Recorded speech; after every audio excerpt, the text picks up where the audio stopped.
Fala pessoal, tudo bem com vocês? O que ficou desse empate do São Paulo com o Fortaleza em 2-2 no Morumbi? E a pergunta que se impõe é: o São Paulo precisa de um novo goleiro?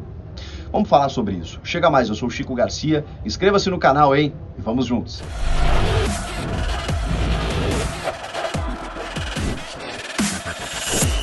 A primeira coisa que eu quero dizer é que o São Paulo fez um bom jogo. E o técnico Hernan Crespo escalou a melhor equipe possível dentre as opções que ele tinha. Talvez o Pablo, o torcedor, conteste, ele está no elenco.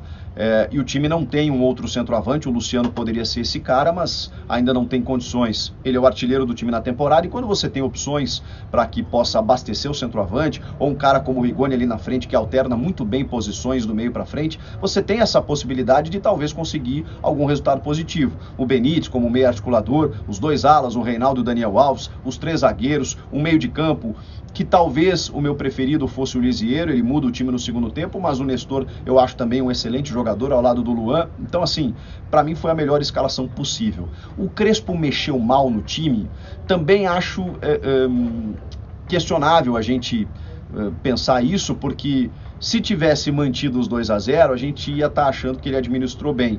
Como ele chamou mais o Fortaleza, esse excelente time do Fortaleza, e o São Paulo acabou cedendo um empate dentro de uma classificação que parecia encaminhada, a gente entende que as trocas não foram tão boas, como a retirada do Rigoni, por exemplo.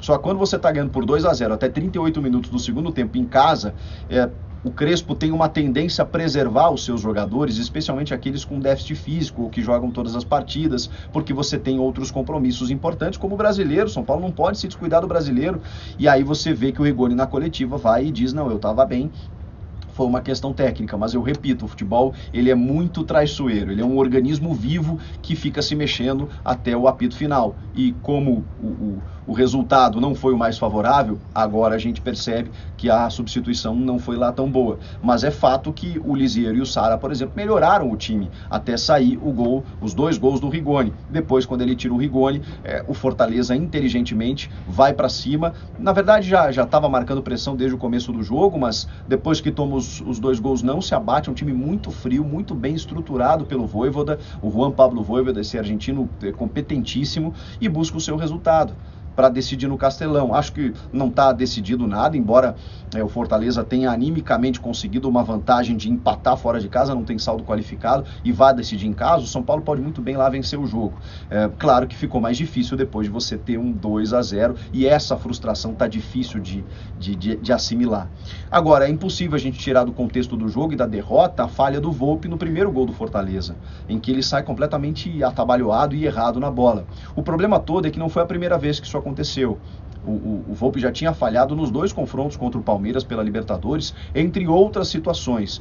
E o Volpi, eu já nem falo mais, porque muitos adotam aqui ainda esse aspecto de ser a sombra do Rogério Ceni. Eu já nem falo mais nisso, porque faz tanto tempo que o Rogério parou, e o Volpi já tinha se firmado no gol. Me parece assim que depois do Ceni ter parado, foi o cara que mais conseguiu se firmar no gol do São Paulo, apesar de toda a pressão e de toda a dificuldade. Mas é fato que o momento dele não é bom.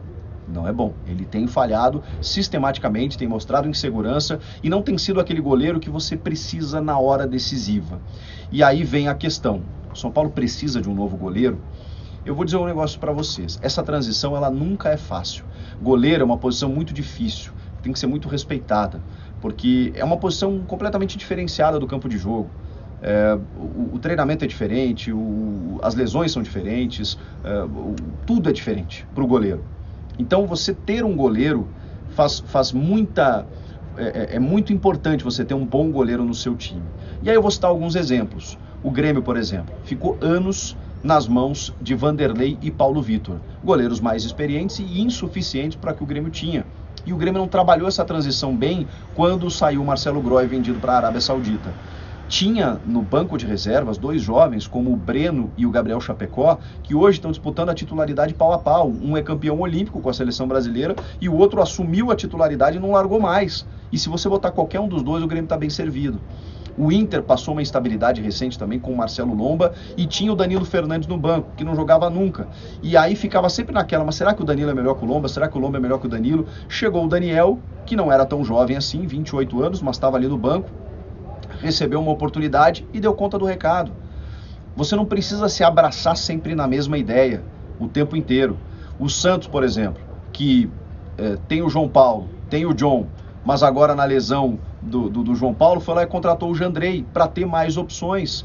Então assim, e ficou muito tempo com o Vanderlei, o Vladimir ali, que ok, deram conta do recado em algum momento, mas quando saíram, você precisa ter uma reposição. Às vezes está na base, às vezes tem que trazer de fora.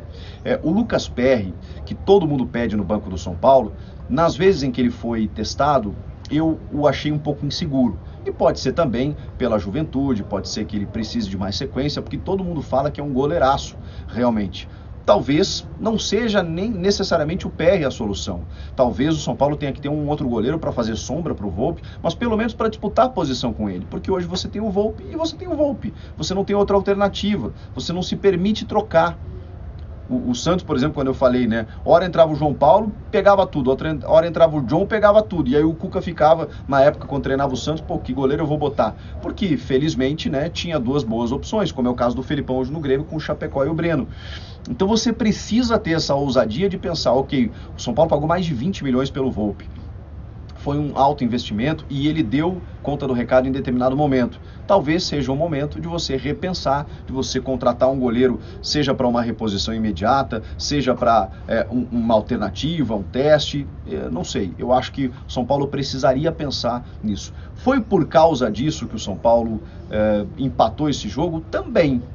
Não dá para tirar, como eu disse, da conta desse empate, essa falha do Volpi e esse gol sofrido. Mas tem outras circunstâncias. Tem as substituições do Crespo, do Vojvoda, tem o Fortaleza ter tido irresignação e ir para o ataque para buscar o empate. Tem uma série de circunstâncias que, obviamente, estão dentro do contexto do jogo. Mas essas questões pontuais a gente precisa abordar como fato do São Paulo pensar se o goleiro é suficiente para aquilo que o time precisa. O próprio Crespo foi para a coletiva, eu obviamente não falou de nenhum jogador específico, mas acho que é um entendimento de todos que o Volpi falhou.